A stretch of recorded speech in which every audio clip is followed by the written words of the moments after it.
Both President Biden and Ukraine's President Volodymyr Zelensky made their case on the world stage for continued support of Ukraine in its war against Russia. Those speeches at the United Nations General Assembly come as the world is growing weary of the war that has killed so many. Meanwhile, some members of Congress are questioning whether it makes sense to continue funding Ukraine's efforts. Michael George reports from the UN.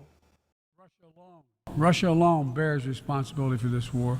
President Biden is vowing unconditional support for Ukraine. The United States, together with our allies and partners around the world, will continue to stand with the brave people of Ukraine as they defend their sovereignty and territorial integrity and their freedom. In his speech to the United Nations General Assembly, the president touched on a wide range of subjects, from climate change to the tense relationship between the U.S. and China. We seek to responsibly manage the competition between our countries so it does not tip into conflict.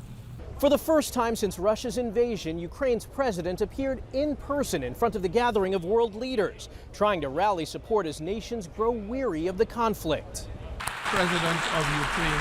Volodymyr Zelensky argued that unless Russia is stopped, its aggression won't end with Ukraine.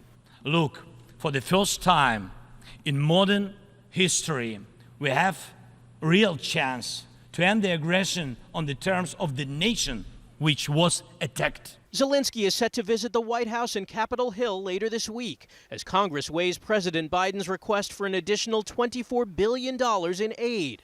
Some in the Republican Party are questioning whether it makes sense to continue funding the Ukrainian effort. Michael George, CBS News, the United Nations. President Joe Biden is the only leader from the 5 nations with permanent seats on the powerful UN Security Council to speak before the Assembly this year. The heads of China and Russia, as well as the leaders of U.S. allies France and Britain, all decided to skip this event. During his speech, President Biden expressed his support for expanding membership of the Security Council.